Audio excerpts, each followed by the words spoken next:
At my husband's funeral, I fainted from crying multiple times, only to learn from the lawyer reading the will that he had left all our property to another woman. I thought my husband must have been confused before his death to draft such a baffling will, but then the woman held up her marriage certificate, declaring she was the real Mrs. Fu. Furious and indignant, I produced my own marriage certificate, but at the notary office, I was told my marriage certificate was a forgery. I toiled my whole life for him, bore his children, cared for his parents, and for 10 years when he could no longer care for himself, I tended to his every need, cleaning up after him until he passed away with dignity. In the end, I was reduced to a mistress with no name, no status, no right to inheritance, and no protection under the law. That woman threw me out on the street, leaving me penniless. Just as I was preparing to take legal action, my son conspired with her to poison me on my deathbed. The woman looked at me with smug satisfaction. What a wretched life of toil and suffering. Hurry up and go, keep serving old Fu for me down there.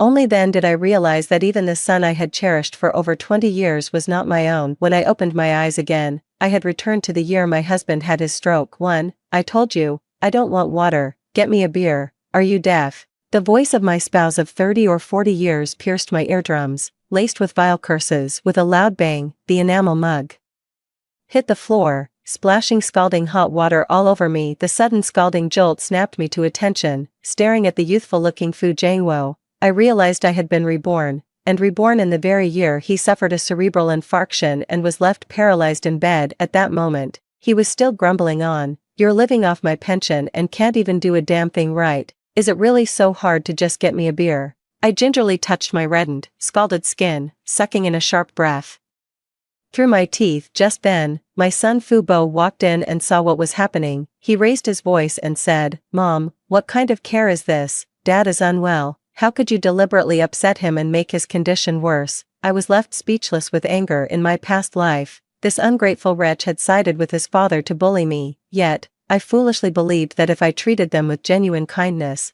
even the coldest heart could be warmed. Unfortunately, I was wrong. Before his stroke, Fu Jiangwo was one of the most educated people in the factory, a university graduate with knowledge and skill. Even after retirement, the factory rehired him, and he continued to earn a relatively high salary. Yet, I never got to enjoy a single penny of that money. When we were young, he sent most of it to his parents, saying they had suffered and struggled their whole lives in the countryside. I believed him. Later, when our son grew up, he transferred the money to him, saying he was an adult now and needed it to get married and buy a house. I believed him again. Our family of 3 managed to scrape by, relying solely on my meager monthly salary and pension, living frugally to make ends meet. After his stroke, even as his temper grew worse, I endured it for the sake of our decades of marriage, understanding that his illness made him prone to irritability. To avoid upsetting him and worsening his condition, I tended to him carefully until he passed away. So it turns out, in the end, both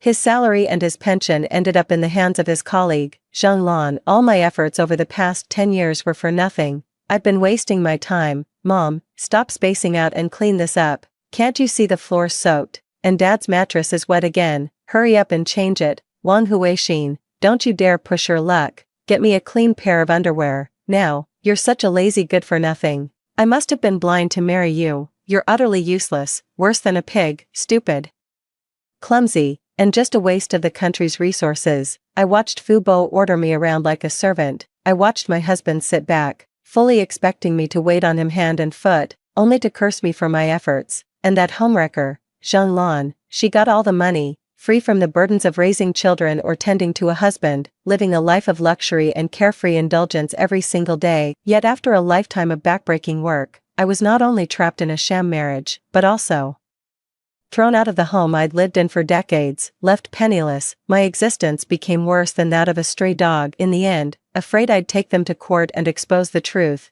they actually conspired to poison me, leaving me to die in agony. Thinking of all this, a surge of white-hot rage burned through me. Screw this job, whoever wants to do it can have it, I'm out. Too, my words burst out, and both father and son were stunned. They never expected that I, who had always been so submissive, would ever blow up like this. Fu Jiangwo was trembling with rage, pointing his finger right at my face and started yelling, "You wicked woman, I can see right through your scheming heart. Are you trying to drive me to an early grave just to get your hands on my estate?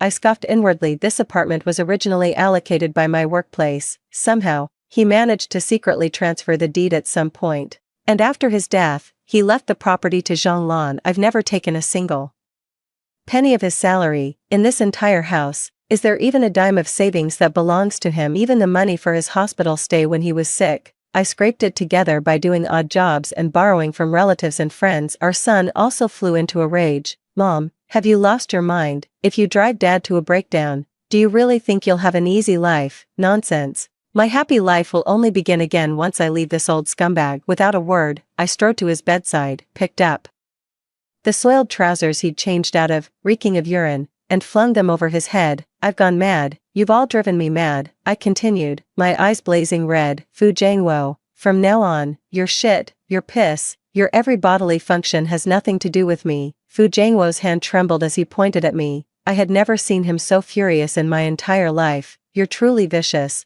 Wang Huixin. After I die, don't you dare think you'll get a single cent from me. The mention of money only stoked my fury. I grabbed his old shoe insert and started whacking him across the face with it. I hit him until he was howling for mercy, and my son watched in terror. He shoved me away in a panic. Mom, this is abuse. I could report you and have you thrown in jail. Throw me in jail. I stared him down.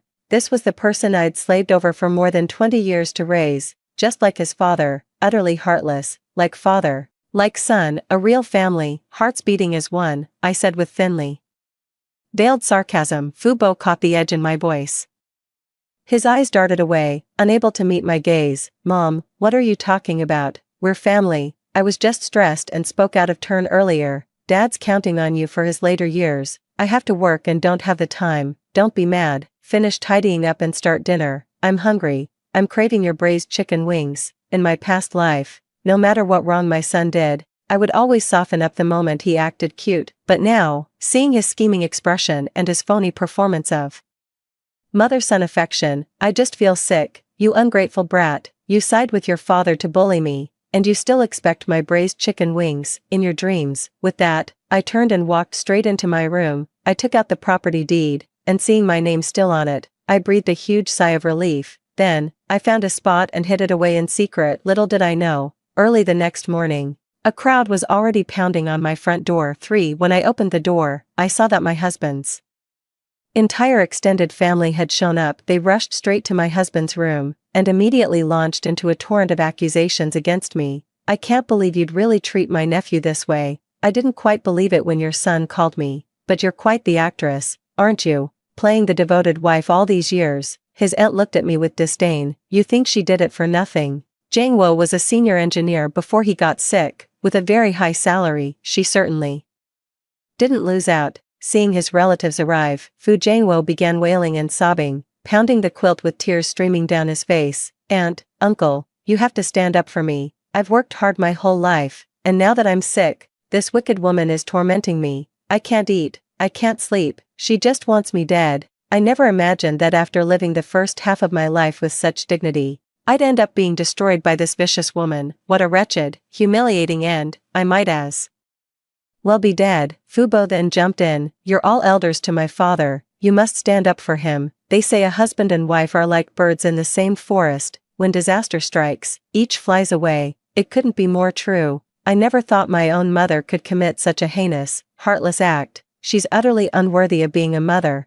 The commotion inside drew the neighbors, seeing Fu Jiangwo sitting in his own filth, neglected, and hearing his son confirm my wrongdoing firsthand. They immediately shot me looks of utter contempt. Who would have thought? She always seemed so sweet and gentle. How could she possibly mistreat her own husband? Sigh. You never really know what's in someone's heart. Putting on a show in public while acting differently behind closed doors is all too common. Just then, my husband's colleague, Zhang Lan, showed up at the door with some fruit. As she stepped inside, she pretended to speak up for me. Everyone, let's not jump to conclusions. None of you actually saw what happened. What if Sister Hui was just busy and couldn't tidy up for Jiangwo right away? That's perfectly understandable. She's only got 2 hands and is constantly running around. It's not easy for her. That's just how two-faced she is, all sweet and sensible in public, but sharp-tongued and mean behind people's backs. Simply because Fu Jiangwo was a capable man, she actively pursued him. Not long after arriving at the factory, and they were together in no time to cover up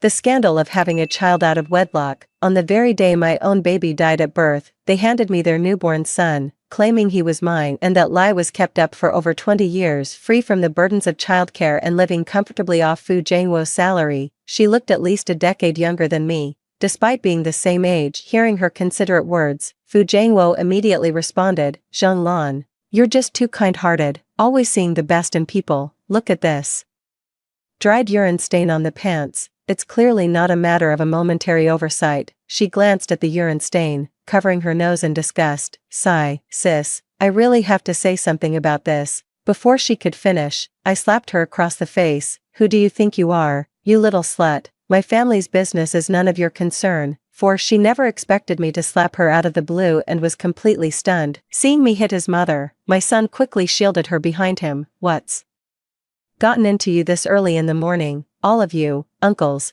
aunts, relatives, you all saw it. My mother is nothing but a shrew, completely unreasonable. If she can carry on like this right in front of you, just imagine how much my father has suffered in private. She doesn't even deserve to be called a decent person." Hearing her son defend her like that and hurl insults at me, a smug, triumphant smile spread across Zhang Lan's face. Fu Jianguo also looked at his son with satisfaction, inwardly nodding in approval of his cleverness. This kind of high and mighty moral condemnation could ruin my reputation in the neighborhood in no time. I turned my head to look at my son, who was hurling insults at me. "Fine, since you think so little of me, why don't we just cut ties? From now on, you go your way, and I'll go mine." Hearing me speak such harsh words, my son was visibly stunned, but with so many people watching, refusing would have made him lose face. He glanced back at his father. Seeing the nod of approval, he finally felt secure in his decision. "Fine, let's cut ties then. I still have Dad and Aunt Lon. That's far better than being stuck with a spiteful, lonely woman like you." Having said that, he stormed back to his study and returned shortly after, thrusting the severance declaration into my hands. "Sign it." "I've already signed." Seeing that Fu Bo had completely severed ties with me, Zhang Lan's eyes instantly welled up with tears. "It's all right, dear, don't be afraid. From now on, Auntie Lon will be your mother. I'll take good care of you." Witnessing the poignant scene before them, the onlookers all began to criticize me. I never imagined there could be a woman so heartless in this world, treating her husband poorly and even abandoning her own son. Exactly, how does she manage to do so many terrible things without batting an eye? She's certainly not your average person, not average. More like she's got a hide thicker than leather. I couldn't be bothered with these people who had no idea what they were talking about. Just as I was about to leave, Zhang Lan grabbed my arm. "You think you can just leave? Look at this filthy mess of a house. Aren't you going to clean it up? Jianguo was your husband, after all. He worked himself to the bone to provide for this family when he was young, letting you live comfortably for decades. Don't you owe it to him to take care of him now? Have you no conscience? Besides, even if you've cut ties with your son, you're still Jianguo's wife. It's your duty to look after him." "My duty," I said with a cold laugh. "I think the person who really has that duty might be someone else." Seeing the meaningful look in my eyes, she took 2 steps back. What are you implying?" "What do you mean? Don't play dumb with me." I threw down the marriage certificate I'd dug up last night, fighting back tears. "Is this what you call your duty? This fake certificate is all the proof anyone needs of your shameless, underhanded collusion." 5 Zhang Lan's eyes darted nervously. "What on earth are you talking about? I don't understand a word of it." Fu Jianguo sat bolt upright in bed. "Have you lost your mind? If you don't want to take care of me, just say so. Why are you pulling out our marriage certificate? Are you trying to divorce me?" Hearing this, their son quickly seized the opportunity to fan the flames. "Uncles and aunties, she's truly heartless. My father supported her for decades, and now that he's old and can't take care of himself, she just whips out the marriage certificate and wants a divorce." After hearing Fu Bo's tearful account, people couldn't help but pity the child and were outraged by what I had done.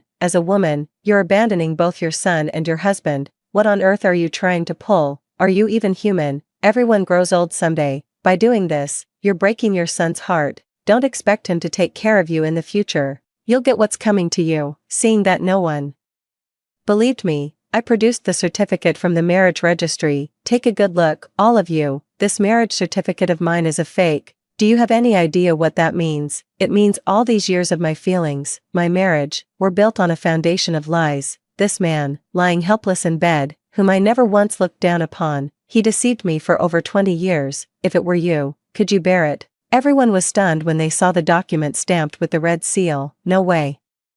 Fu Jianguo always seemed like such a decent guy. How could he be a marriage fraudster? Oh my. If that's true, no wonder she doesn't want to take care of him. If my husband pulled a stunt like that, forget taking care of him, I'd go even further. I'd send him straight to meet his maker with one swift cut. Seeing that I had uncovered the truth, Fu Jianguo looked at me with great effort. You wretched woman. If you don't want to serve me anymore, just say so. There's no need to ruin my reputation.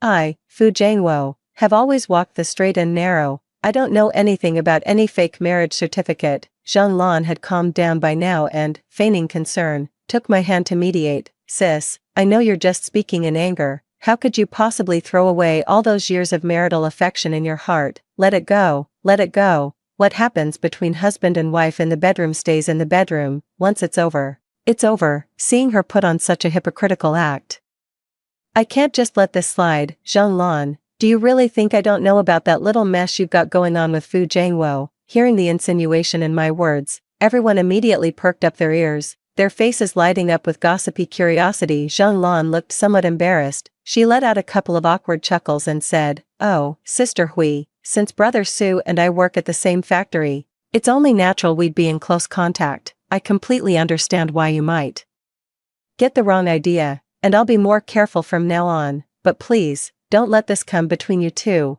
I'd never forgive myself if I caused trouble in your marriage." Her words were so reasonable and heartfelt that everyone around nodded in agreement, thinking she was very sensible. Oh, so we're just putting on a little impromptu performance here, are we? I wasn't having any of it. I snatched the bag right out of Zhang Lan's hands and rummaged through it, pulling out a marriage certificate.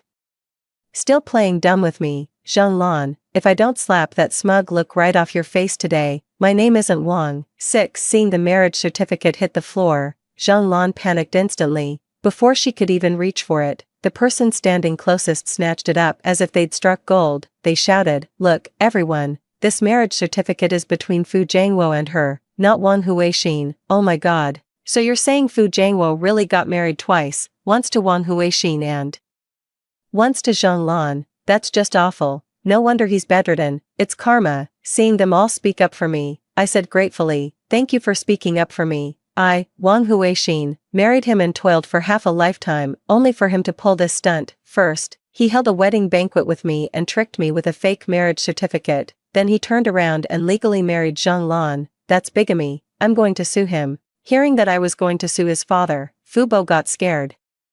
Terrified that a bigamy charge would ruin his own future, he quickly grabbed my arm. Mom, let's talk this out. We're family. There's no need for lawsuits. Do you really want to give the neighbors a show? I rolled my eyes and shook off his hand. Who's your mother? We already cut ties just now. Seeing how resolutely I was drawing a line, for the sake of his own future, even if he was fuming inside, his words were still very ingratiating. Mom, whether you acknowledge me or not, I am still your son. That declaration to sever ties was truly an impulsive mistake on my part. I'm sorry, please, just drop it. Just as he was grappling with me, Zhang Lan's eyes darted around. She then plopped down on the ground and began wailing in protest. Sister Hui, if you really hate me, come at me directly. Why go to the trouble of forging a document and slipping it into my bag when I wasn't looking? Ruining my reputation is one thing, but your husband, Fu Jianguo, is one of the top engineers in the factory. Where is he supposed to put his face after this? Hearing how, even after I'd smeared her name, she was still concerned about Fu Jianguo's reputation, some people were moved by her apparent magnanimity.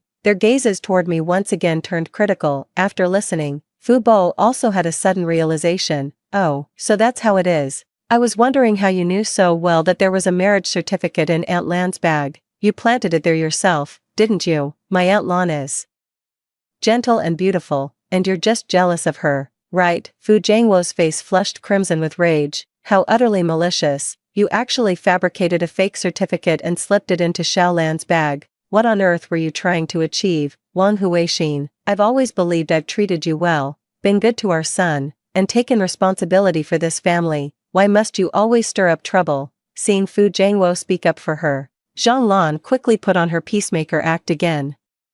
Sister Hui, Jianguo has worked hard his whole life. It's heartbreaking to see him suffer like this in his old age. As his wife, it's only right you take on a bit more. We all need to show a little compassion." As she was speaking, a foul odor suddenly began to fill the room. 7. It turned out he had soiled the bed again. Even with Fu Jianguo's thick skin, being put on the spot in front of so many people was starting to get to him. I quickly turned to Zhang Lan. "What was that you just said? That anyone with a heart would feel bad, that people need compassion? Well then, why don't you clean up after him?" Zhang Lan hadn't expected me to make such a demand and was left flustered and speechless. Her eyes betrayed an unmistakable flicker of disgust, yet her tone remained perfectly cordial. "Oh, you're already so suspicious about my relationship with Brother Fu. If I get involved now, wouldn't that just give you even more to stew about, and give the neighbors more to gossip about too? Right, you're his wife, it's only right and proper for you to handle this. I'm just an outsider, so it's better if I don't." As she spoke, she edged toward the door. The increasingly pungent smell was more than she could bear. Seeing her reluctance, I quickly turned my gaze to my son. "Didn't you say I was heartless and unwilling to take care of your father? Since you're so filial, why don't you do it? Hurry up and carry him to the bathroom to get cleaned up." Fu Bo hadn't expected my criticism to be redirected at him so quickly, though he was utterly unwilling. With so many people present, he couldn't refuse. Fighting back the urge to gag, he carried his father on his back into the bathroom. The moment I stepped into the bathroom, I caught the venomous glare Fu Jianguo shot my way. He hated me for making him lose face in front of everyone, for stripping him of all dignity before the woman he loved most, but I couldn't have cared less. A little over 10 minutes later, his son carried a clean Fu Jianguo back to his bed. Fu Jianguo glared at me with a chilling intensity. "If you're so unwilling to live with me, fine by me, I still have my son, after all." Upon hearing his father's words, Fu Bo sprang to his feet. "I have to work. When would I have time to take care of you? Besides, I'm your only child. If I don't have a future, we'll both be left with nothing." Seeing the situation turn sour and fearing Fu Jianguo would try to pin the blame on her, Zhang Lan quickly spoke up. "Oh, shoot. I just remembered something I have to do at home. I've got to run." Then, after shooting Fu Jianguo a look of utter disgust, she turned to leave. I quickly stepped in front of her to block her path. "You think you can just leave before we've settled the matter of the marriage certificate?" She let out a couple of dry, humorless laughs. "Sister Hui, I know you framed me out of jealousy, a momentary lapse in judgment, but I'm the bigger person here. I'm willing to let it go. So why are you still clinging to me and won't let up?" Well, so you two are actually married, and yet you look down on him so much." I sneered at Fu Jianguo. "Is this the woman you send money to every month? Do you see her lifting a finger to take care of you?" Seeing the woman he loved being cornered by me like this, Fu Jianguo gritted his teeth in fury. "I've told you already, there's nothing going on between me and Xiaolan. Stop making a scene and let her go home." 8. "Nothing going on," I burst out laughing. "Colleagues with a marriage certificate, who do you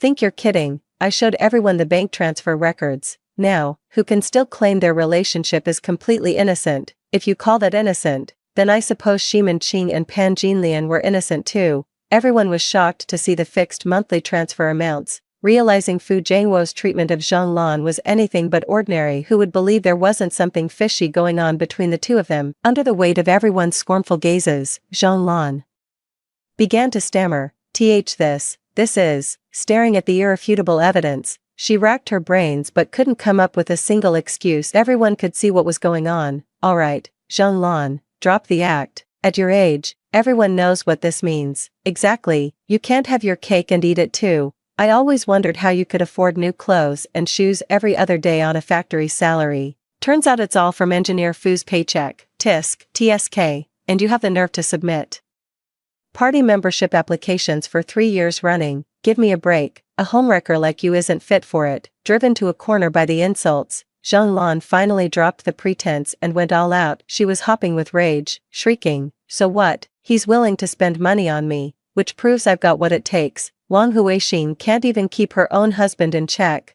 That's her own incompetence. Who's she to blame? She's a slob all day, stuck to the kitchen stove, with zero femininity.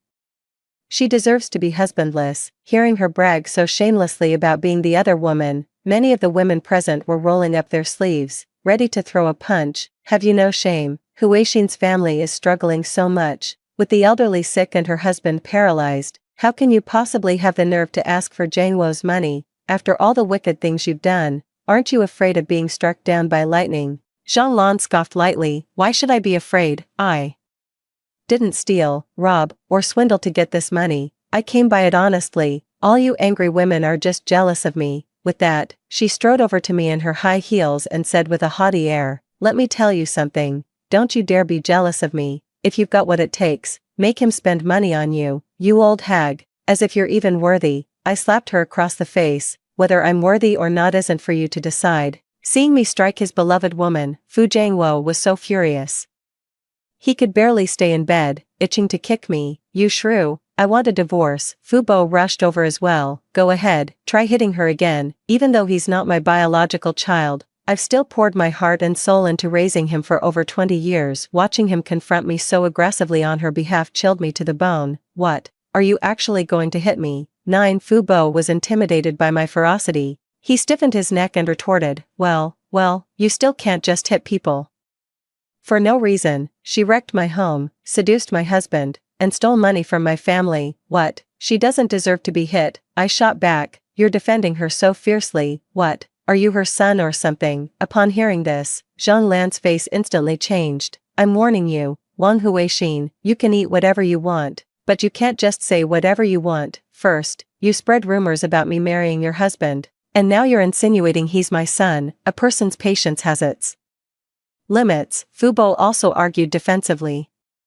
Even if you disown me, cut all ties, and refuse to acknowledge me as your son, you have no right to casually slander me as a bastard. Speaking like that is utterly irresponsible. The onlookers began to murmur among themselves. Oh dear, they've admitted to the affair. Who's to say they didn't end up with a son? Exactly. Take a closer look. Fu Bo's eyes and brows really do bear a resemblance to Zhang Lan's. Zhang Lan's face fell as she listened to their wild speculations. Don't jump to conclusions. We're in love, but they had a child long ago. I certainly don't have a son that old. Fu Jianguo glared darkly at the onlookers gathered at the door. Don't you all have anything better to do? Had your fill of gossip. Get lost. I'm not well and need to rest. Seeing he was about to throw me out, I knew he didn't want that last shred of dignity to be stripped away, but at this point, I had to avenge my past self and demand justice for all these years of a marriage endured in humiliation. Fu Jianguo, do you really think today's farce is over? Then, I produced another document.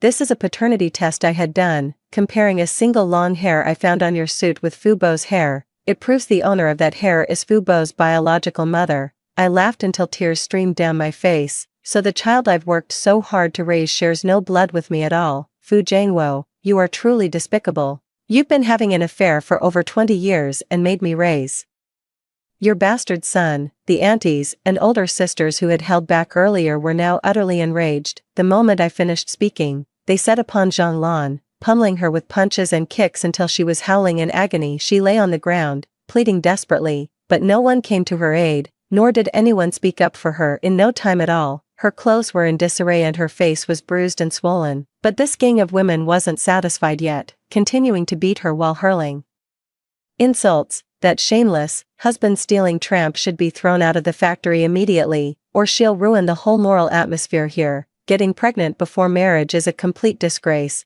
We're going to report this and demand the higher-ups cut off Fu Jianguo's pension. Using that money to support a mistress shows how morally bankrupt he is. Unable to bear the beating any longer, Zhang Lan cried out in anguish. I'm not the other woman. I am Fu Jianguo's real wife. I have every right to his money, and the son I bore him is not a bastard. Please, just leave me alone. 10. Hearing her admit it herself, Fu Jianguo had no choice but to silently acquiesce and fell quiet. Everyone present was stunned. Theirs is the real certificate. That marriage license in Wang Huixin's hands is obviously fake. My God, that adulterous pair are absolutely despicable. Exactly. Fu Jianguo ruined her entire life, never even gave her a proper title in the end, and still expects her to wait on him hand and foot every day. Where in the world do you find a deal that sweet? The angrier they talked, the angrier they got. They laid into Zhang Lan on the ground, beating her so badly she wailed and screamed for dear life. Fu Jianguo, lying helpless in bed, could only watch in agony as Zhang Lan was beaten to a pulp. Fu Bo wanted to step in and help, but with the overwhelming number of assailants, he could only stand by and watch. Everyone was exhausted from all the shouting and fighting, and only then did they think to pick up the phone and call the police. Soon after, the police arrived. Zhang Lan rushed toward them as if they were long-lost family and proceeded to accuse everyone present. Unfortunately, justice was not on her side. The officer took both of our marriage certificates in hand, carefully compared them, and then nodded. Fu Jiangwo, you are indeed guilty of bigamy, you'll have to come with us. Hearing he might go to jail, Fu Jiangwo immediately started playing the victim. Officers, have a heart, look at me, I'm bedridden, can't you show some mercy and let me off? I sneered. Fu Jiangwo, did you ever show me any mercy when you were doing all those shameful things? Being sick doesn't absolve you of the crimes you committed, the officer replied impassively. The prison has its own infirmary, you can spend your retirement years there in peace. Upon hearing their words, Fu Jiangwo's face turned ashen. A week later, after they had fully investigated the matter, Zhang Lan was also swiftly arrested. As an accomplice, she was guilty of failing to report what she knew. Not long after, the court's verdict came down. Fu Jiangwo was sentenced to 5 years, and Zhang Lan to 1 later. It was said that Fu Jiangwo, whose health was already poor, was shunned by everyone in prison. Without proper care, he soon fell ill again and passed away. After his death, Fu Bo didn't even go to claim the body, his former relatives, having witnessed him obtain a sham marriage certificate with me, were too ashamed to associate with him and cut off all contact. In the end, it was the prison staff who took responsibility for having him cremated and buried with both his parents in prison. Fu Bo's life was tough.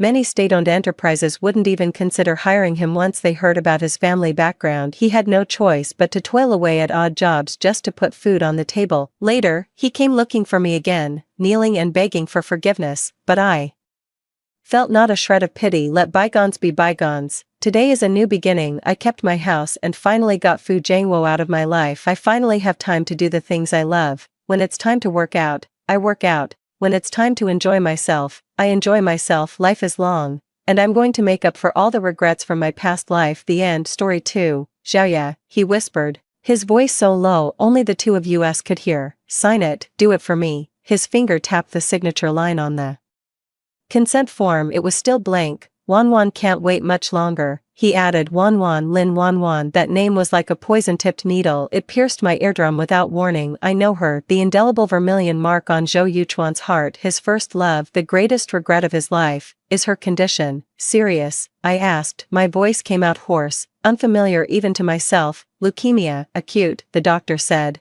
A bone marrow transplant is her last hope. Zhou Yuchuan's voice carried a carefully measured gravity. He reached out, intending to take my hand where it rested on my knee. My fingertips were ice cold. I instinctively curled in on myself. I avoided it. His movements faltered slightly. A faint, almost imperceptible shadow seemed to pass through his eyes, but it was quickly replaced by concern. I know this isn't fair to you, he sighed. He wearily pressed his fingers against his temples. But this is a matter of life and death, a human life. Xiaoya, we are husband and wife. He looked at me, his gaze profound. My affairs are your affairs. My regrets are your regrets too, right? Do it for my sake, one last time, help me. His voice was low, carrying a mesmerizing power. This power. For the past 6 years, countless times, I was the one who had to compromise, from a pampered young lady of the Su family to a Mrs. Zhou, forever tied to the kitchen stove. I washed my hands to prepare his meals. I tempered all my edges for him. I gave up everything for him, all because he said he loved me. I need a warm and loving home, a gentle and virtuous wife. I did it. I thought this was happiness until this very moment. This thin sheet of paper, like a sharp blade, it slices through the facade of tender affection, revealing the cold, piercing calculation beneath. Why me? I looked into his eyes, trying to find a trace of guilt in them or something else. The matching results show that yours is the only suitable one, he explained smoothly. The odds are that high. Yeah. He gave a wry smile, tugging at the corner of his mouth. See, it's fate. Providence probably thinks it's up to you to make up for my regrets. Make up for. That phrase, like a red-hot branding iron, seared into my heart, sizzling. What if? I heard my own hollow voice say. I don't sign. The air froze in an instant. The tenderness on Zhou Yuchuan's face slowly peeled away like a mask, revealing the true, impatient color beneath. He stared at me. His gaze was icy. Su Xiaoya. For the first time, he called me by my full name. Every word was laced with frost. Think carefully. Wanwan is in the intensive care unit right now. Without a suitable bone marrow match, she won't last 3 months. How can you bear to watch someone lose their life because of you? Where is your conscience? Emotional blackmail, he's a master at it. He used to do it to my family, friends, and business partners. Now it's my turn, sign it. His tone brooked no argument, laced with command, picked up the pen again, forced it into my hand. Do it for us, for this family, don't make me think less of you. He moved closer, his breath brushed against my ear. It's warm, but my heart is cold. Think of Dad's company, he whispered, like a lover's murmur, yet every word pierced my heart. You just landed that government project, didn't you? What a fantastic opportunity. Don't let some trivial matter jeopardize the bigger picture. Dad's health isn't great either. He can't handle any more stress, right? Could you really bear to see a lifetime of his hard work go down the drain?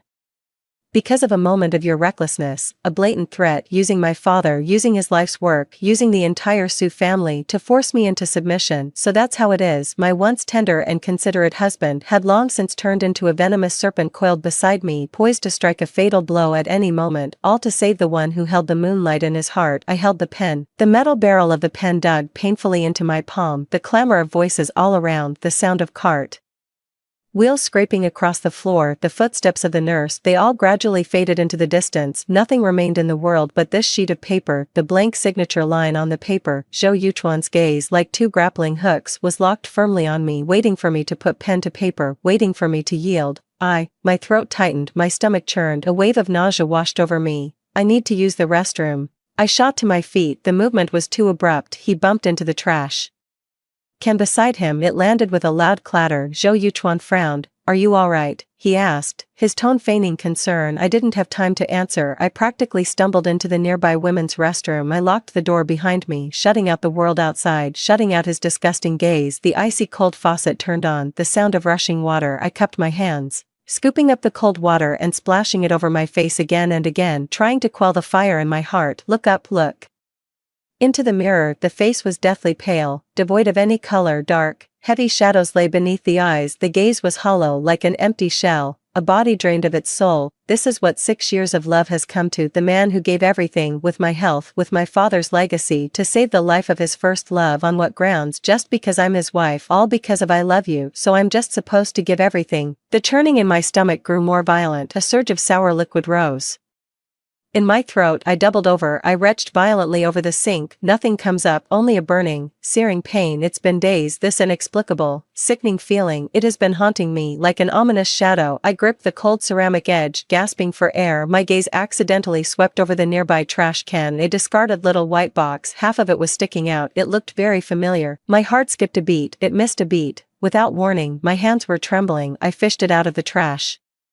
It's the box for a pregnancy test. It's empty. The test inside has probably been used. It's not in the trash can. It might have been taken by the cleaner. Who was it? Why was it left here? The thought grew wildly, like weeds, out of control. A strange impulse drove me. I pulled open the bathroom door. On the bench in the hallway outside, Zhou Yuchuan isn't here, probably off handling some business, or off to see his one true love. My steps were unsteady. It feels like walking on cotton wool. Walked to the pharmacy at the end of the corridor next to the vending machine. There are a few self-service medical equipment vending kiosks. Fingertips are cold. Swipe on the touchscreen. Find the thing you need. Scan the QR code. Payment. Clang. Something dropped into the pickup chute. A brand new pregnancy test. The packaging was intact. I clutched it tightly, as if it were a lifeline or a verdict from an unknown fate. Back in that cramped little cubicle again. I locked the door. The world was completely shut out.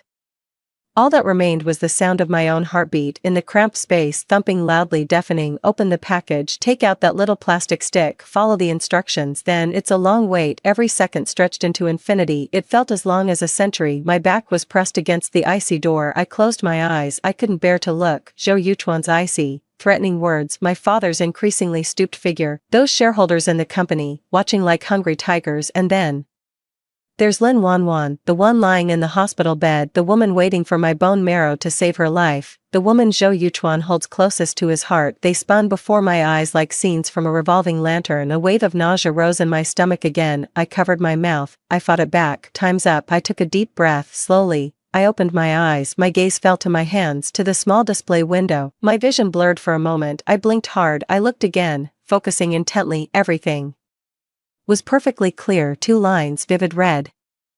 blinding like two tongues of flame seared into my eyes, my mind a complete blank. Pregnant, me, Su Xiaoya, in the 6th year of my marriage to Zhou Yuchuan. After our countless attempts, I've seen countless specialists, I've swallowed countless bitter tonics. After being told my chances of conceiving naturally were extremely low, my heart turned to ashes. Just as I was about to resign myself to fate, I'm pregnant. A profound sense of absurdity intertwined with overwhelming, dizzying joy, it washed over me in an instant. The blood rushed to my head, my hands and feet went numb. I covered my mouth, afraid I might scream out loud. Tears welled up without warning, scalding hot. They trailed down my icy cheeks, dripping onto the back of my hand, smashing against the cold floor tiles. I crouched down, huddled in the corner. My shoulders are trembling uncontrollably. How long has it been? I've been waiting for this moment. How long did you wait? From holding on to hope, to facing repeated disappointments, and finally, to utter despair. I thought I would never have a child of my own, so Zhou Yuchuan suggested adoption. I hesitated, but I still refused. I just felt, not my own flesh and blood. There's a hole in my heart, and now, is this some kind of cruel joke? At this very moment, when I was driven into a corner to sacrifice my own health to save another, just as I saw the monstrous face beneath my husband's mask of hypocrisy. Give me a child,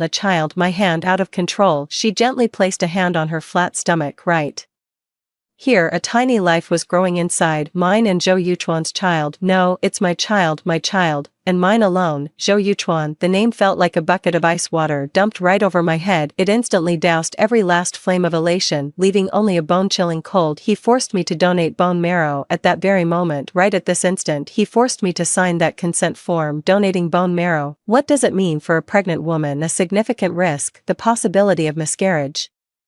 Even endangering myself, these thoughts slithered into my mind like venomous snakes, gnawing at my nerves. He knew full well how difficult it was for us to conceive. He knows exactly how much the child means to me. He doesn't know I'm pregnant, right? He still doesn't know. I didn't tell him either. The moment that thought arose, fear coiled around my heart like a vine. What if he finds out? Will he change his mind? Would he give up on saving his first love? Would he do it for me and our child and abandon Lin Wanwan? I leaned against the cold stall door, gasping for air, trying to untangle this mess. Zhou Yuchuan, the man who threatened me with my father's company, the man who considered Lin Wanwan the regret of his life, the man who professed his love for me, yet, without hesitation, he pushed me forward as a sacrificial lamb to save himself. What choice will he make? The answer, it seemed cold and clear, like the sword of Damocles hanging over his head. I pulled out my phone, my fingers trembled. I dialed Zhou Yuchuan's number. It rang twice before being answered. Xiaoya, his voice came through, laced with a barely perceptible anxiety. Where are you? What's taking so long? The consent form, Yuchuan. I cut him off,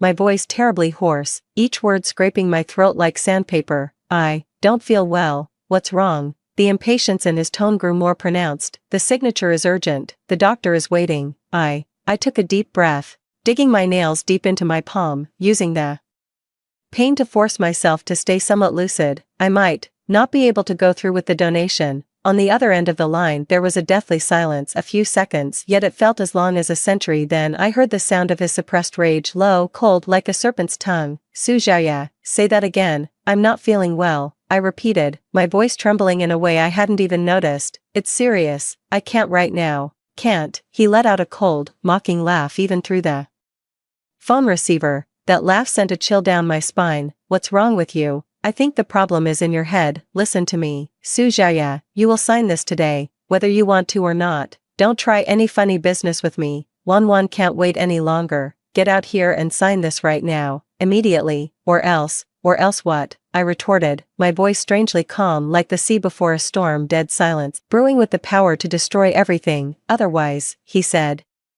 enunciating each word with chilling clarity, the syllables driving into my eardrums like ice picks. Your father's project will run into trouble tomorrow. Do you believe me? Another threat, always a threat, using the Su family, exploiting my weakness, forcing my hand for another woman. That spot in my chest went completely cold. The last faint, pathetic shred of hope flickered out. Zhou Yuchuan, I called his name softly, with a calm I'd never known before. I'm in the women's restroom, the second stall by the window. Come here, I need to talk to you, it's important. There was a silence on the other end of the line for a few seconds. They seemed taken aback by my sudden calm. What trick are you trying to pull now? He said, his tone still icy. I don't have time for your games. It's about the child, I said. My voice was barely a whisper, yet it fell like a stone into a deep pool. On the other end of the line, a sudden silence. Even his breath seemed to stop. What did you say?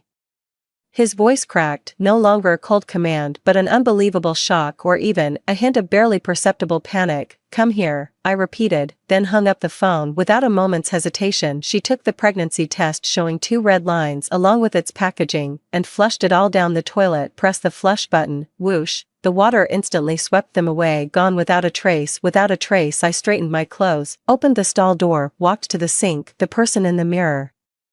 The face was still pale but the eyes had changed. It was no longer a hollow despair but an icy, hardened resolve, like a blade about to be drawn from its sheath. The bathroom door was flung open. With tremendous force the door slammed into the wall. A loud bang echoed. Zhou Yuchuan burst into the room. His usual composure and gentle demeanor vanished completely. All that remained was shock and a trace of a fluster he himself likely hadn't noticed. His eyes swept urgently across the entire bathroom.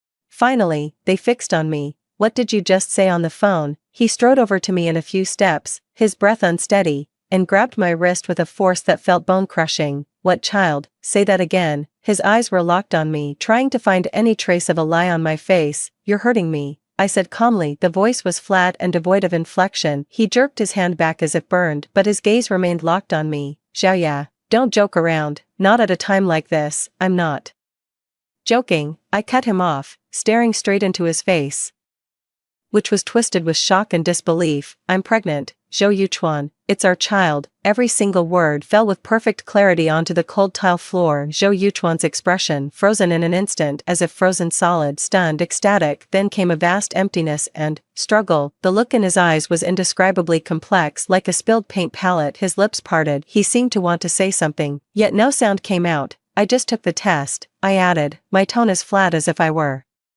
talking about someone else. 2 lines, very clear. He finally found his voice with a tremble. Really? Are you sure? When did it happen? How long has it been? A barrage of questions eagerly flung out. His hand even reached unconsciously toward my flat stomach. It halted in midair, then it withdrew, as if afraid to make contact. It must have been recent. They just found out. I watched the emotions shift rapidly in his eyes. So, Yuchuan, I paused. I clearly articulated the decisive question. Do you still want me to go through with this bone marrow donation? The air dead silence. The only sound in the bathroom was the drip of the faucet. Drip, tap, tap. It struck a chord deep within. The look of wild joy and excitement on Zhou Yuchuan's face receded as swiftly as the tide. In its place was a sudden, jarring stiffness and a trace of unmistakable discomfiture. He looked at me. His eyes flickered intensely. His lips moved a few times but no sound came out. He avoided my gaze. He reached up and tugged at his tie in frustration. The expensive silk tie was pulled askew. It betrayed a disheveled sense of guilt. Xiaoya, he finally spoke, his voice hoarse, laced with a deliberate attempt at reassurance. This is a good thing, a wonderful thing. He tried to force a smile but the smile remained stiffly fixed at the corners of his mouth. It was more of a grimace than a grin. The child we've been waiting for all this time is finally here. I'm overjoyed. He reached out his hand, wanting to take my hand once more. I took a step back, dodged it. His hand froze in midair. The smile on his face froze too. So, I stared at him, leave him no room for escape. As for Wanwan, he furrowed his brow, his face contorted in a painful struggle, as if facing the most difficult choice in the world. Her condition is truly critical, the doctor said. Without a suitable bone marrow match, she might. He took a deep breath. Look at me again. His eyes were filled with a sincere anguish and plea. Xiaoya, I know this isn't fair to you, and it's not fair to the child either, but this is a matter of life and death, a living, breathing human life. Wanwan, she's like a real sister to me. I can't just stand by and watch her. A real sister. I softly repeated those 3 words. There was a hint of barely perceptible mockery in the tone. Zhou Yuchuan's expression stiffened slightly. Yuchuan, I softened my voice, with a fragile, probing quality. This is our child, the child we've waited 6 years for. The risks of a bone marrow donation, you know them better than I do. What if? I stopped at just the right moment. Leave enough room for his imagination. A pregnant woman to undergo a bone marrow aspiration and collection, potential complications, the risk of miscarriage, these are common knowledge. He couldn't possibly not know. Zhou Yuchuan's Adam's apple bobbed violently. The struggle in his eyes deepened. He paced anxiously in place for a few steps. The expensive leather shoes trod on the damp floor tiles. A dull thud echoed. Risks, of course there are risks. He spoke rapidly, as if trying to convince himself, but the doctor said the technology is very advanced now. The risks can be minimized. and he came to an abrupt halt. It was like clutching at a lifeline. His eyes lit up, and it's just donating hematopoietic stem cells, not bone marrow. It's not that scary, it's similar to giving blood. It won't affect the child, really. I looked at him, my gaze as pure as if I were asking a husband I trusted. Of course, he answered resolutely, his tone full of certainty. I've asked the doctor. For the child's sake, I made sure to ask very clearly. He took a step closer. Stay away from me, Xiaoya, you have to believe me. I care about you and the child more than anyone. How could I ever put you and the child in danger? It's just a small cell extraction. You'll recover in a few days, it'll be fine. Wanwan's situation, we really can't afford to wait any longer. His eyes were filled with earnest hope. It carried a desperate, all-or-nothing plea. Do it for me, for our child's future blessings. Please, help me, help Wanwan. Will you sign it? He took out that folded bone marrow donation consent form again. He held it out in front of me. The space for the signature remained blank, like a silent mockery. I looked at him. I looked at that face, once so handsome and captivating to me, now etched with nothing but hypocrisy and selfishness. I saw the undisguised calculation in his eyes, that meticulously calculated optimal choice to exchange a risk I and my child could control for Lin Wanwan's life. It was worth it, in his heart, totally worth it. The last faint ember snuffed out completely. That spot in my chest, nothing but cold ashes remained. I reached out my hand. I did not take the paper. I gently placed my hand on my lower abdomen. It was still flat. There was nothing unusual yet. I felt as if I could sense it, a faint yet tenacious heartbeat resonating with me. Okay, I said, a voice as light as a feather, yet it carried the weight of 1,000 June. It landed squarely on Zhou Yuchuan's heart. His eyes instantly blazed with a light of wild joy. Xiaoya, you agreed, that's wonderful. I knew you would, but, I cut him off. My voice was low, yet it clearly cut through his agitation. I have one condition. The joy on Zhou Yuchuan's face froze for a moment. What condition? He asked, with a hint of wariness that was quickly overtaken by the urgency to resolve the matter. Tell me, whatever it is, I'll do it. I want to see Lin Wanwan, I said, looking him straight in the eye, enunciating each word clearly. Before the donation, I need to see her alone. The expression on Zhou Yuchuan's face, it instantly became utterly spectacular. Astonishment, bewilderment, then came a profound resistance. What do you want to see her for? He frowned deeply. She's in a very fragile state right now, both physically and emotionally, the doctor said. She needs complete rest. She can't see anyone. That's my condition. My tone left no room for negotiation, calm yet unyielding. I have a right to know who I'm saving. If you don't agree, I lowered my eyelids slightly, concealing the cold glint in my eyes. Then I won't sign this. You. Zhou Yuchuan was left speechless with anger. A muscle in his face twitched. A flash of malice crossed his eyes, but he quickly forced it down. He paced back and forth. He glanced at his watch impatiently, as if weighing the passage of time, weighing the severity of Lin Wanwan's condition, weighing the risks brought on by my willfulness. A few seconds later, he came to an abrupt halt. He took a deep breath. It was as if he had made a tremendous compromise and sacrifice. Fine, he said through gritted teeth, I agree, but not for long. 10 minutes, tops, and watch what you say. Don't upset her. She can't handle any stress right now. His tone was filled with it. It was brimming with tender care for Lin Wanwan. I nodded. Lead the way. Zhou Yuchuan gave me a long, deep look. His expression was inscrutable. Finally, he turned away. He led me out of the icy restroom. We walked down a long corridor, heavy with the smell of disinfectant. We were heading toward the intensive care unit. The further in we went, the air grew heavier. Zhou Yuchuan's steps quickened, clearly worried about the person inside. He stopped before a frosted glass door marked intensive care unit. On the bench by the entrance, a woman sat there, dressed in a beige Chanel suit, well-maintained, with a gentle and graceful demeanor, yet a profound sorrow and weariness clouded his brow. He saw Zhou Yuchuan. She immediately stood up. Yuchuan, you're here, she said softly, her voice choked with emotion. Wanwan just now. Her gaze settled on me. She paused for a moment, then she offered a polite yet distant smile. And this is, Mom. Zhou Yuchuan's tone instantly softened, even carrying a hint of reverence. This is Xiaoya, my wife, Lin Wanwan's mother. Qin Wan, I've heard of her, a gentle and serene lady from a wealthy family. Once upon a time, she was an honored guest at my and Zhou Yuchuan's wedding. Now, the look in her eyes, it was searching, appraising, and something else, an indescribable complexity. It felt like guilt. It felt inevitable. Xiaoya. Qin Wan stepped forward and gently took my hand. Her hand was cold. Thank you for coming. Her voice trembled with emotion. her eyes welling up with tears. Wanwan.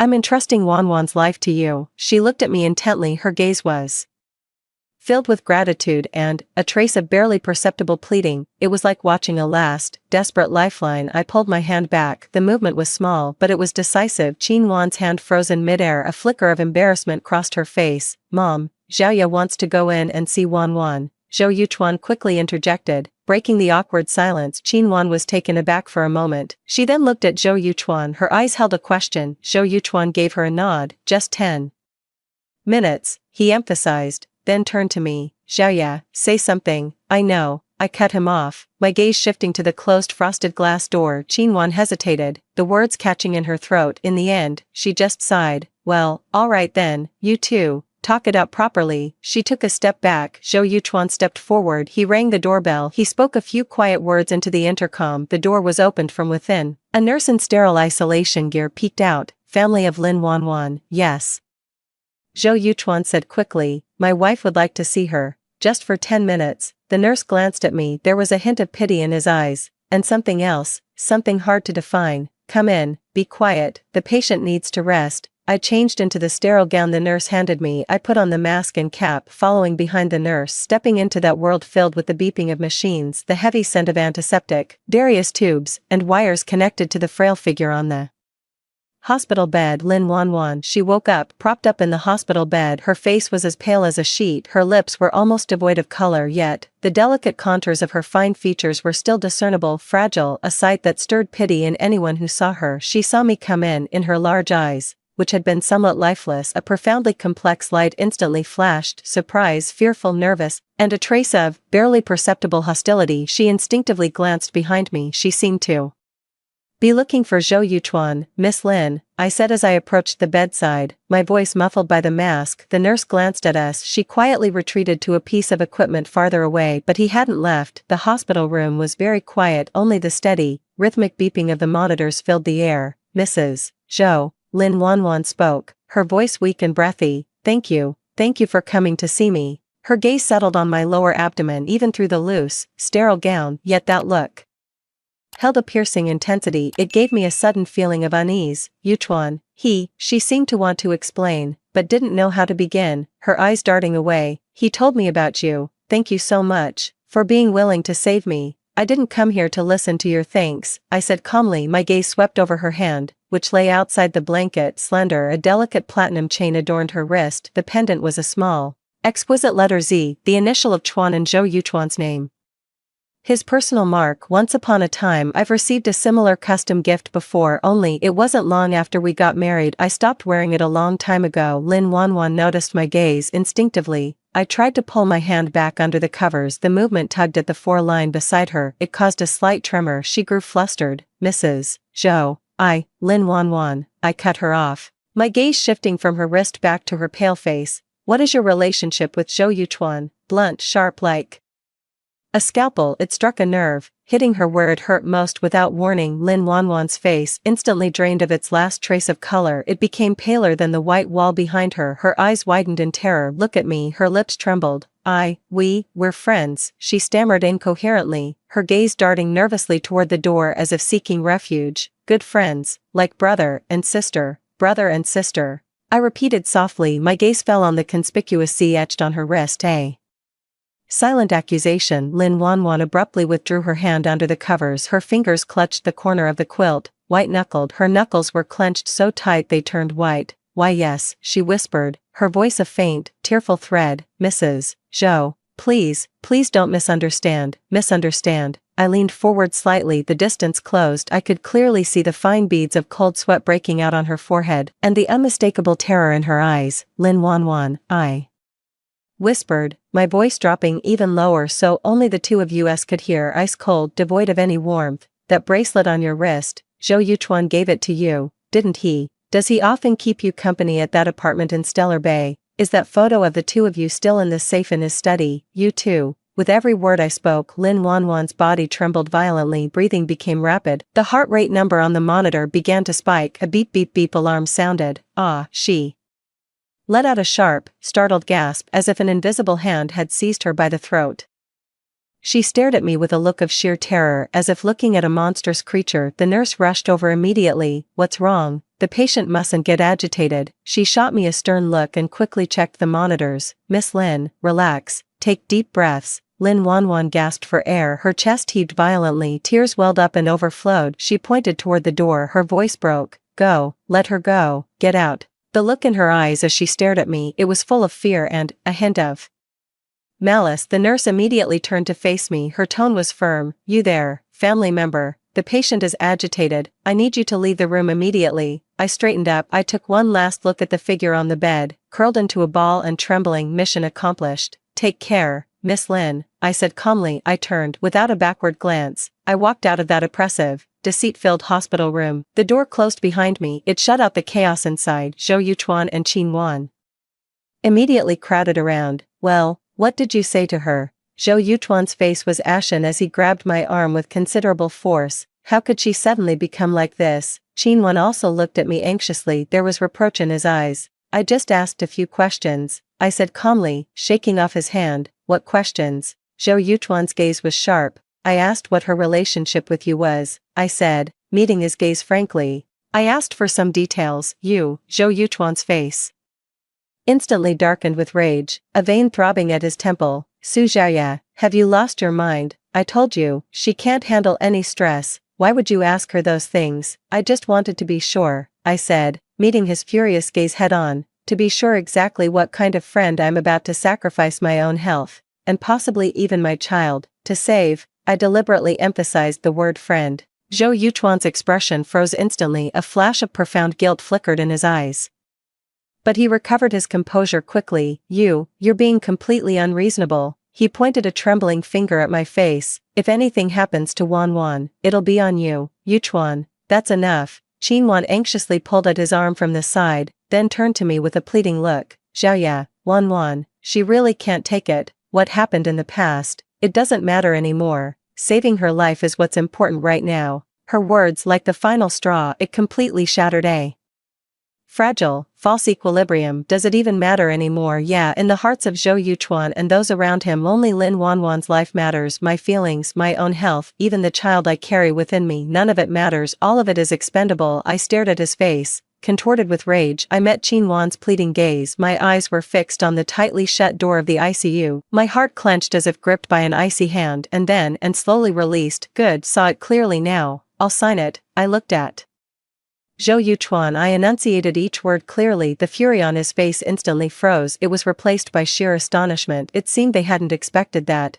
after I provoked Lin Wanwan, I would still be willing to sign. But, I added, my gaze icy, not today. What? Zhou Yuchuan's heart, which had just settled, lurched back into his throat. Su Xiaoya, what kind of trick are you trying to pull now? Wanwan can't wait any longer. I need time, I said calmly, to prepare for the bone marrow donation, to get my body in the right condition, to make sure everything goes perfectly. After all, I added meaningfully, casting a glance down at my abdomen, it's not just me anymore. Zhou Yuchuan was left speechless. His eyes darted away. How long will that take? He pressed, his voice urgent. A month. I gave a time frame. A month. Zhou Yuchuan's voice shot up, sharp as a cat whose tail has been stepped on. No, absolutely not. The doctor said Wanwan's condition can only hold on for at most. That's my final offer. I cut him off, my gaze unwavering. Zhou Yuchuan, you either wait a month, or, I stared at him coldly, find someone else. The air grew tense once more. Zhou Yuchuan's eyes were locked on me. His gaze was fierce enough to devour me whole. Qin Wan stood nearby. She looked at her furious son, then he looked at my indifferent face again. She was so anxious that tears began to fall. Yuchuan,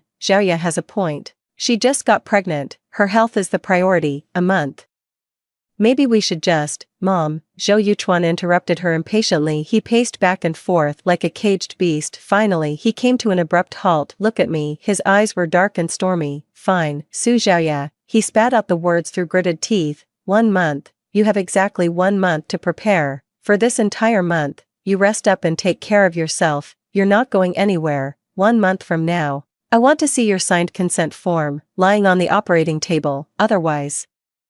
He didn't say another word, but the threat in his eyes was clearer than any words. I nodded. All right, and one more thing, he added, his tone firm. For this entire month, you must stay at home. I'll arrange for someone to look after you, look after me. I gave a wry smile. It's surveillance, isn't it? Afraid I'll run away, afraid I'll change my mind, afraid his beloved would lose her life-saving bone marrow. Fine, I said. I didn't look at them again. I turned away alone towards the door at the far end of the hospital. Bathed in cold sunlight, their gazes, their anger, their pleas left it all behind. Zhou Yuchuan moved quickly, or rather, he was very attentive in his supervision of me. That very evening a strange middle-aged woman appeared, luggage in hand. She was standing at my front door. Good evening, ma'am, Mr. Zhou sent me to look after you. The woman, whose surname was Wu, offered a practiced smile, though her eyes held a scrutinizing gaze. You can call me Sister Wu. She was like a shadow. She slipped into my life without a sound, cooking, cleaning. Even I stepped out onto the balcony for some air. I could feel her following, keeping a careful distance. Her gaze seemed to linger on me, faint yet palpable. My phone, it often loses a huge chunk of battery right after being charged. For no apparent reason. I know he's watching my every move, afraid I'd contact the outside world, afraid I'd cause trouble or complicate things. Zhou Yuchuan himself started coming back much more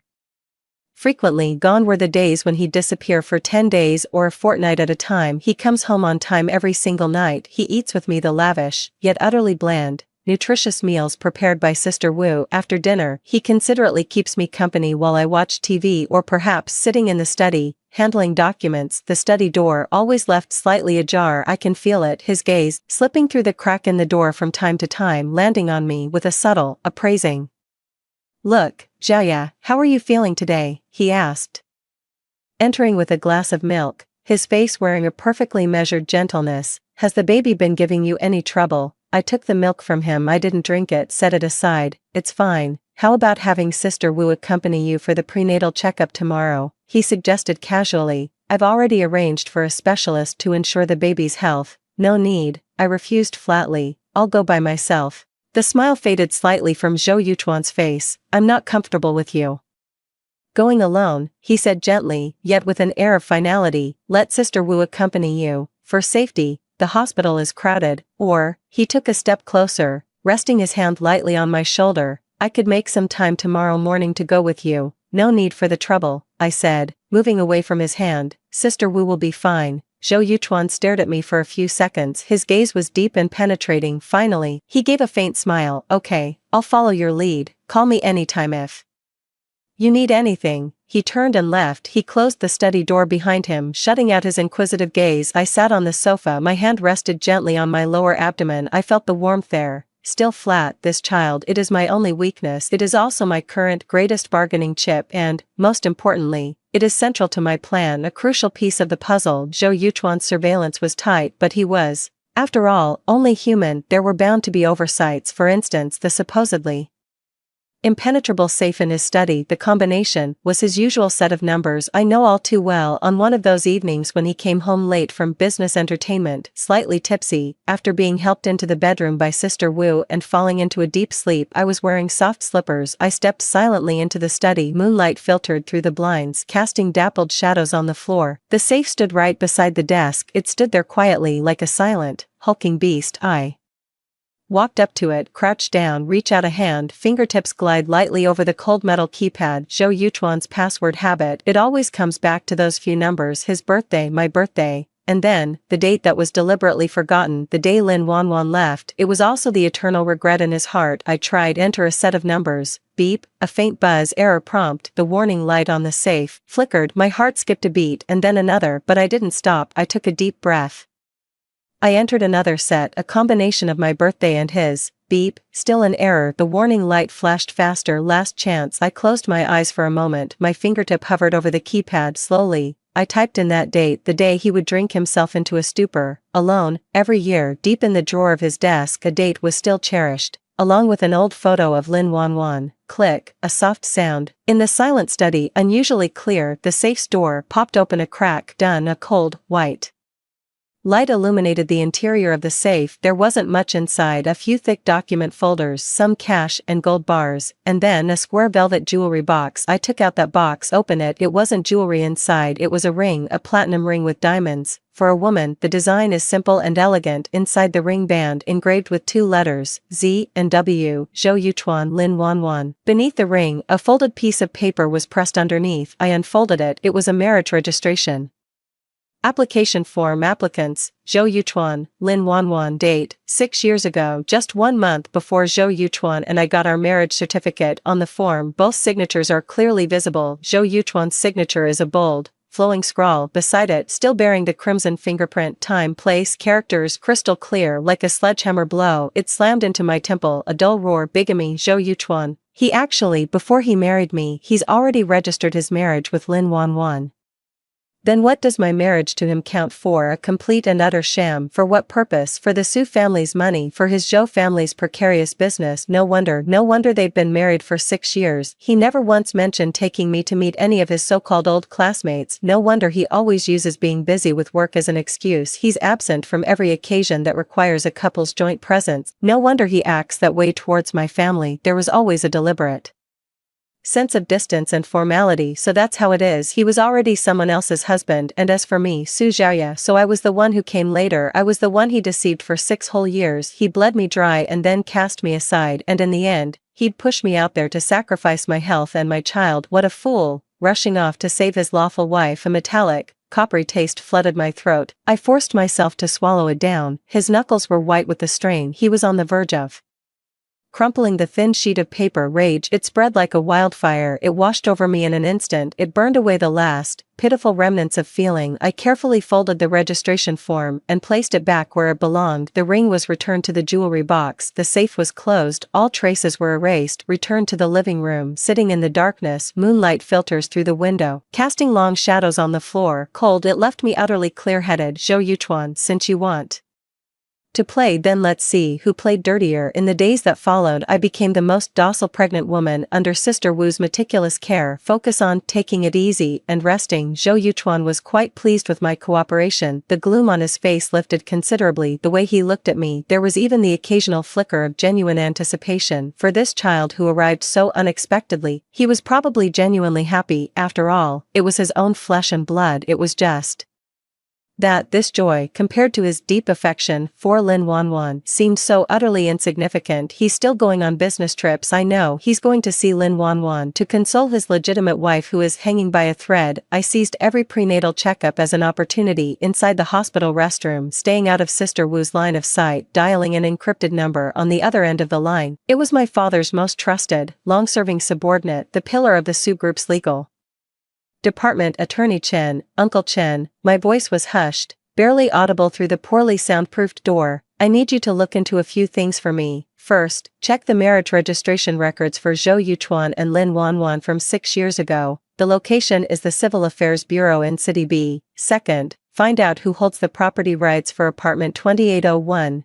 Building C, in Starlight Bay. Also, pull the utility and property fee payment records for the last 6 years. I need to know who's been paying them. Third, investigate the large transactions from Zhou Yuchuan's personal accounts over the last 3 years. Focus on transfers to private accounts, especially those where the recipient's name contains Wan or Lin. Fourth, obtain Lin Wanwan's medical records. Focus on the last 6 months. Check if there are any other unusual entries besides the leukemia diagnosis. Gather all the evidence. Keep it confidential. Send it directly to the encrypted email address I gave you. Also, I paused before adding, schedule an appointment for me with a leading obstetrician. Schedule it for the day before the bone marrow donation. This must be handled with absolute discretion, Miss. Attorney Chen's voice came through the line, tinged with shock and a note of gravity. Are you sure about this? The implications, Uncle Chen. I cut him off, my tone calm yet carrying an undeniable force. Do as I say. The Su family will not be toyed with like this. There was a silence on the other end of the line for a few seconds. I understand. Lawyer Chen's voice grew solemn. Leave it to me. You, take care of yourself. Thank you. I hung up the phone. I leaned against the cold tile wall listening to the faint footsteps of Sister Wu outside. It was like walking on a knife's edge, yet the heart was more resolute than ever. The days passed. One by one. On the surface, all was calm. In secret, turbulent waves. Uncle Chen is very efficient. Encrypted emails arrived one after another. The words were cold, like a series of sharp scalpels. They laid bare the colossal lie Zhou Yuchuan had meticulously woven for 6 Years B. City Civil Affairs Bureau Marriage registration record of Zhou Yuchuan and Lin Wanwan clear and indisputable. The date is irrefutable proof. Unit 2801, Building C, Starry Bay. The property rights were registered under the name of a shell company called Lin Wan. The legal representative of the company, she is Lin Wanwan's mother, Qin Wan. Utility and property fee payment records for the past 6 years. The payer column, the name listed was none other than Zhou Yuchuan's personal assistant. Xiao Zhang, Zhou Yuchuan's personal account, a fixed monthly transfer of 200,000 yuan, deposited into one of Lin Wanwan's overseas accounts, purpose unknown. The final email, it's about Lin Wanwan's medical records. Aside from the recent leukemia diagnosis, there's another entry, it's particularly glaring. 3 months ago, she was at another high-end private hospital in the city. She underwent a surgical abortion procedure, time exactly 1 month before she was diagnosed with leukemia. My finger hovered over the laptop's touchpad. It didn't move for a long time. An abortion 3 months ago, which means in the 6th year of my marriage to Zhou Yuchuan, just when I had almost given up hope, believing I could never conceive. His lawful wife, Lin Wanwan, was carrying his child only to have it terminated. Why? Because Lin Wanwan is sick. No, the timing doesn't add up. The miscarriage came first, the diagnosis came later. So then, did Zhou Yuchuan make her get rid of it because of the Su family? Because the usefulness of this marriage between him and me hasn't been fully exploited yet, so Lin Wanwan's child can't be born without a proper name or status. So when Lin Wanwan was diagnosed with leukemia, that's why he's gone so mad, so recklessly. At any cost, he'd even force a latecomer like me to donate marrow, all to save his one and only true love. The thought, it carried the foul stench of blood. It turned my stomach. I rushed to the bathroom. He retched over the toilet. Nothing came up. Only a burning, searing pain remained. Zhou Yuchuan, you have such a cruel heart, cruel to Lin Wanwan, cruel to me, and even crueler to your own child. The baby in my womb seemed to sense my emotions. It gave a gentle stir, like a small comfort. I leaned against the cold bathroom counter, gasping for air. The person in the mirror, a face as pale as paper, but the eyes, yet it was like ice tempered in fire. Zhou Yuchuan, the score between us, it's time for a final reckoning. The agreed upon 1-month deadline, it had finally arrived. Zhou Yuchuan returned home a day early. His face wore an expression of relief before a great task's completion, and a hint of barely concealed urgency. Is everything ready? He set down his briefcase and looked at me. I'll take you to the hospital at 9 tomorrow morning. Everything's been arranged with the doctor. I nodded, taking small sips of the bird's nest soup Sister Wu had just finished stewing. I've looked into the donation process thoroughly. He sat down on the sofa beside me, as if to reassure me. It's just drawing some blood to separate the hematopoietic stem cells. It'll only take a few hours. It shouldn't be too painful. He paused. His gaze fell upon my lower abdomen. As for the baby, his tone was unusually gentle, deliberately soothing. I've consulted the most authoritative experts. The risk is truly minimal, almost negligible. Xiaoya, he reached out, intending to cover the back of my hand, holding the bowl of bird's nest soup, tilted slightly to the side, dodged it. His finger froze midair. A flicker of displeasure crossed his eyes, but it was quickly concealed. Don't worry, I'll be right here with you. He withdrew his hand. Tomorrow, once the papers are signed, it'll all be over quickly, and Wanwan, she can have her surgery as soon as possible, he said. A flicker of concern for Lin Wanwan showed in his eyes. That concern, it was painfully sincere. All right. I set down the bowl of bird's nest soup and stood up. I'm a bit tired. I'm going to my room to rest. Go ahead. Zhou Yuchuan nodded, his gaze following me until I closed the bedroom door. The moment the door clicked shut, I leaned back against the door. I could hear everything clearly from the living room outside. The sound of his voice on the phone, it was hushed. Don't worry, it's all arranged, she agreed. First thing tomorrow morning. Don't worry, Wanwan, you'll be better soon. That gentle tone of voice in my 6 years of marriage was a luxury I never once received. I walked over to the window, gazing out at the deep, heavy night, dialed Lawyer Chen's number. Uncle Chen, is everything ready? All set, miss. Lawyer Chen's voice was steady and firm. The chain of evidence is complete. The media have been arranged. Tomorrow at 9:30, they will be at the hematology department of Central Hospital, right on time. What about the obstetric specialist? It's all arranged. 8 o'clock, the VIP clinic at Ruan Hospital. The test results will be reported as soon as they're ready. Alright, I took a deep breath. Thank you for your trouble, Uncle Chen. Tomorrow, we proceed as planned. Miss, please, take good care of yourself. I know, I hung up the phone. I stroked my slightly rounded belly. The baby seemed to sense something. It stirred ever so slightly, as if in response to me. "Baby," I whispered, my voice so low only I could hear it. "Tomorrow, Mama will take you to see a show that will reveal the truth." I didn't sleep a wink all night.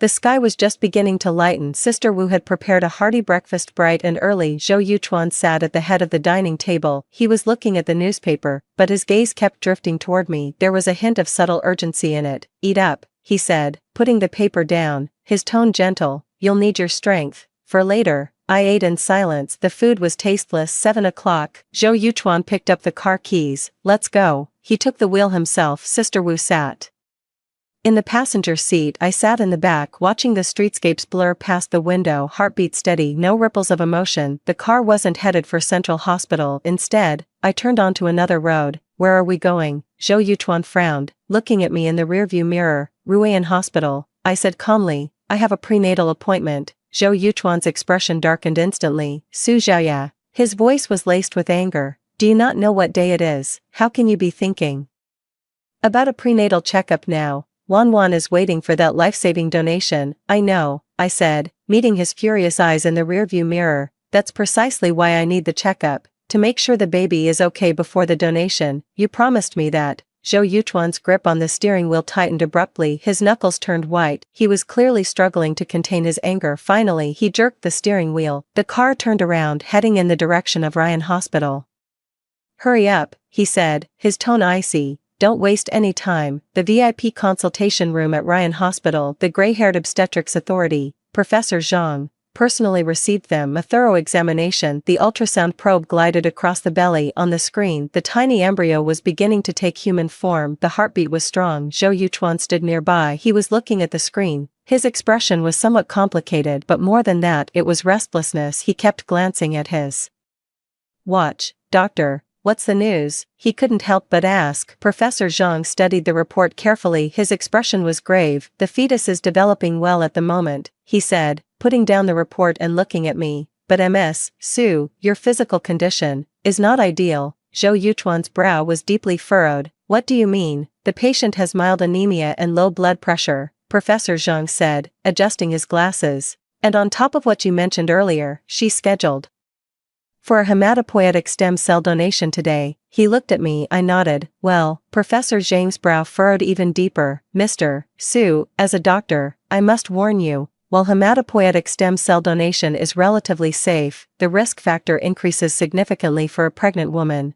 Potential complications include hypotension, dizziness, and in severe cases, it could lead to placental abruption or even miscarriage. I strongly advise postponing the donation. Wait until the fetus is more stable." "No," Zhou Yuchuan blurted out, his tone leaving no room for argument. "They can't wait any longer. It has to be today." Professor Zhang was taken aback. He clearly hadn't anticipated the family would react this way. His gaze shifted to Zhou Yuchuan. His eyes held a look of scrutiny and disapproval. "Mr. Zhou, this is your wife and child. No risk should be taken." I said no, and that's final. Zhou Yuchuan cut him off harshly, his sharp gaze sweeping over me. "Su Zhaoya, did you hear what the doctor said?" "There is a risk, but the doctor also said it's only a possibility. The odds are very small." He walked up to me, looming over me with a sense of oppression. "For Wan, to save a life, what's a little risk? Once you sign and complete the donation, I'll arrange for the best doctor to protect your pregnancy immediately. Nothing will go wrong, I promise." His assurance at this moment, it sounds like a colossal irony. I looked at his face, twisted with eagerness and selfishness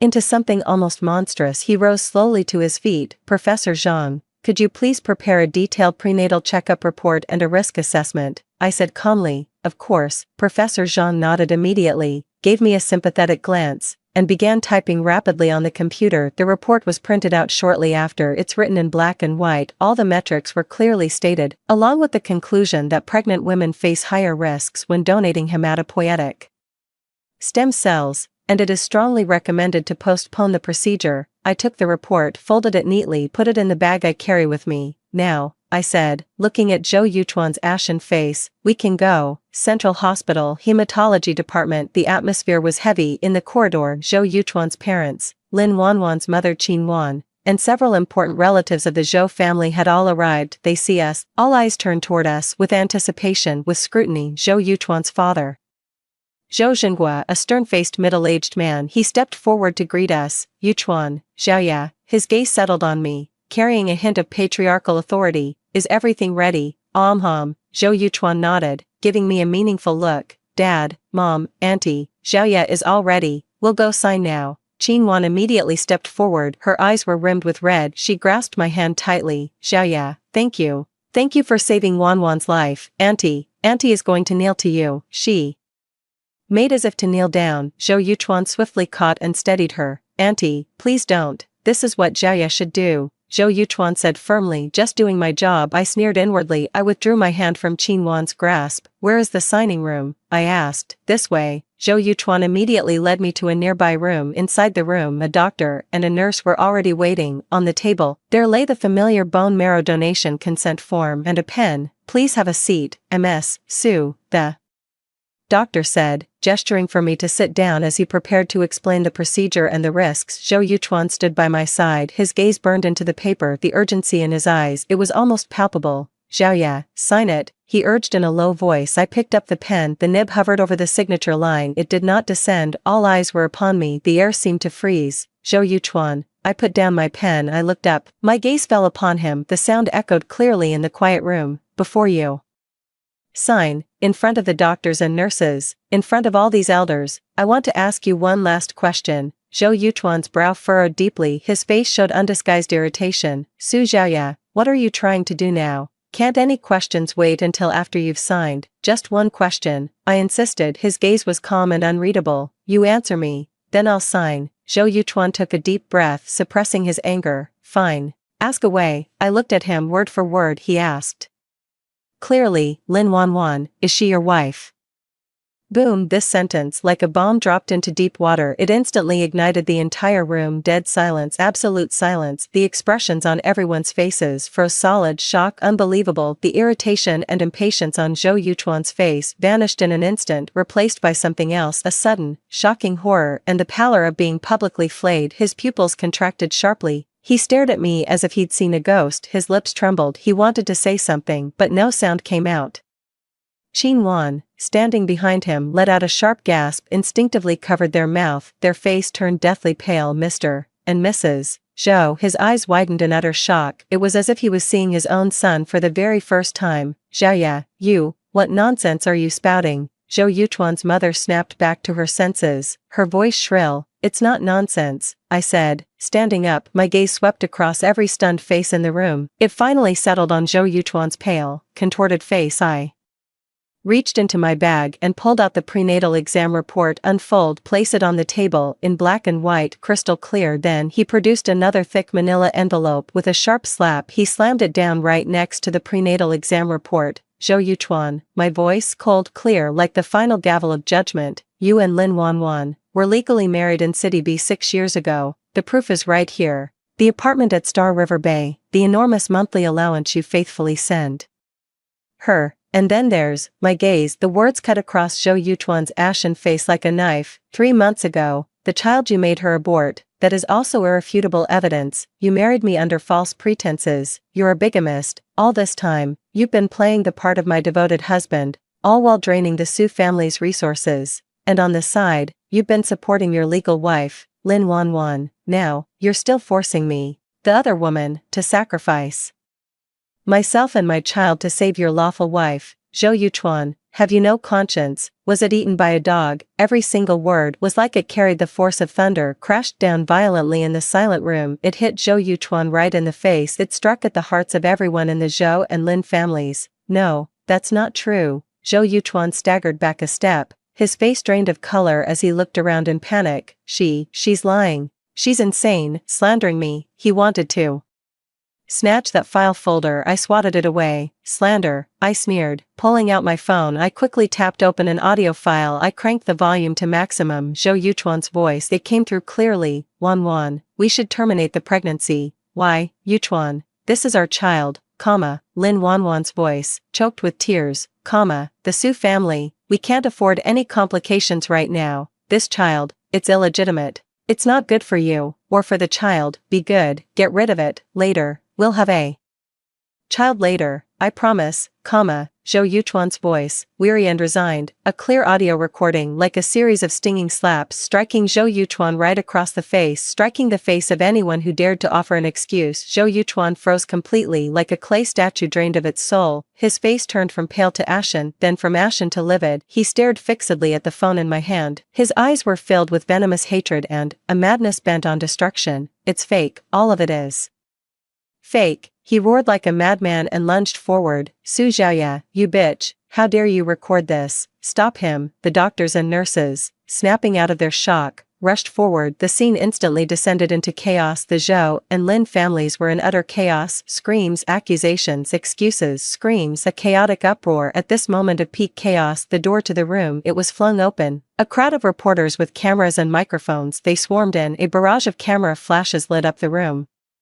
It captured the expression on every face in the room in an instant, frozen in a moment of shock, panic, and terror. Mr. Zhou, is it true, as Ms. Su alleges, that you are guilty of bigamy? Did you coerce your current wife, Ms. Su, into donating bone marrow to save the life of your legal wife, Ms. Lin Wanwan? How do you view your actions from 3 months ago, when you demanded that Ms. Lin have an abortion? Mr. Zhou, please answer, a sharp question. It hammered down upon the ashen-faced Zhou Yuchuan like a torrential downpour. He covered his face under the protection of his bodyguards. He made a frantic and undignified attempt to break through the ring of reporters. There was no way he could get through. In the chaos, I shielded my abdomen under the cover of the people Lawyer Chen had arranged in advance. I quietly slipped away from the eye of the storm, standing in the shadows of the corridor, watching the farce I had personally orchestrated unfold inside. Zhou Yuchuan's furious roar, Xin Wan's wailing cries, the sheer panic of Mr. and Mrs. Zhou, the reporter's sharp, relentless questioning. It was like a scene from a bizarre silent film. It has nothing to do with me. I took out my phone. I logged into the encrypted email account named Truth. I opened the documents that Lawyer Chen had gathered and organized. It was a scanned copy of the marriage registration for Zhou Yuchuan and Lin Wanwan, property deed and payment records for the Galaxy Bay apartment, bank transfer records of the large sum from Zhou Yuchuan to Lin Wanwan's surgical record for the induced abortion, and just now, the heart-stopping recording from the signing room. Compile it into a long post. The title is simple and direct. Public report. My husband Zhou Yuchuan committed bigamy and marriage fraud, then coerced me into donating bone marrow for his legal wife. At the end of the post, I have attached a photo of myself holding my ID card. Su Xiaoya, clear and correct. Click send. Target the largest local lifestyle forum and all the media tip-off email addresses I had lined up. The confirmation tone sounded. I turned off my phone, turn around, head for the emergency exit, leaving behind all the noise, chaos, and ugliness. Shut out completely. 3 months later, late autumn, the top floor office of the Su Group. Beyond the vast floor-to-ceiling window, the sky is high and the clouds are pale. Sunlight bathes half the city. I stand by the window. My hand rests gently on my noticeably rounded belly. The baby is being very good. Occasionally, it gives me a playful little kick. It feels like it's saying hello to me. Miss, Attorney Chen knocked and entered, holding a few documents with a relieved smile on his face. It's all taken care of. He placed the documents on my expansive desk. The court's divorce decree has been issued. Due to the fact of bigamy, your marriage to Zhou Yuchuan is void from the beginning. He has no right to claim any of your premarital assets. The evidence for bigamy is ironclad. Zhou Yuchuan has been formally charged. The case is still under trial, but him going to prison is a foregone conclusion. As for Lin Wanwan, Lawyer Chen paused, his tone tinged with complexity. The bone marrow transplant ultimately couldn't be performed. After the Zhou family's scandal broke, everyone scattered like rats from a sinking ship. No one looked after her anymore. A month ago, she passed away from her illness. I nodded in silence. As for this ending, it was no surprise. Only in my heart a faint, indescribable feeling flickered through me. The Zhou family's company, Lawyer Chen continued, has filed for bankruptcy liquidation due to Zhou Yuchuan's scandal and their cash flow problems. Our Su family took the opportunity to acquire several of their core businesses at a low price, and the integration is proceeding smoothly. Furthermore, he said with a hint of a relieved smile, there's good news from the hospital. The old master's health is recovering well. The doctor says he can be discharged after a bit more observation. Understood. I turned around and took a seat behind the expansive desk. Sunlight fell upon the smooth,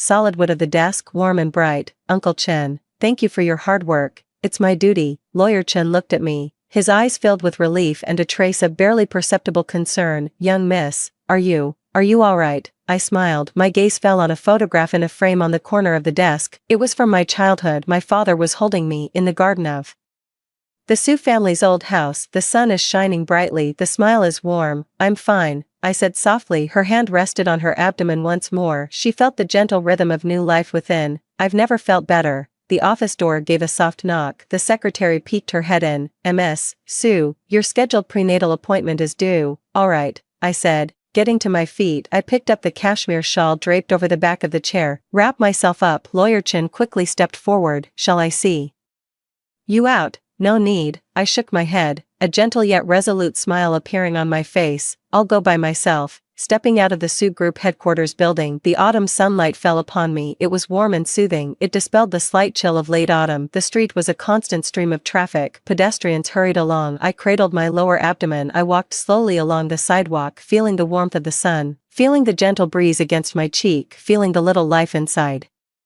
me, the hopeful flutter of life. My phone vibrated. I took it out. It was a text from an unknown number. Su Xiaoya, you're ruthless. You've destroyed me. And you've destroyed Wan Wan. I'll be waiting for you in hell. It was Zhou Yuchuan. Through the iron bars of the detention center, a message of impotent rage. I finished reading it with a blank expression, a simple tap, delete, block, like brushing away a speck of dust. Look up. The sun is just right, the sky so blue. I took a deep breath. I stepped forward. I walked toward the car parked by the roadside. I walked toward what was mine, brand new, the future. End of text.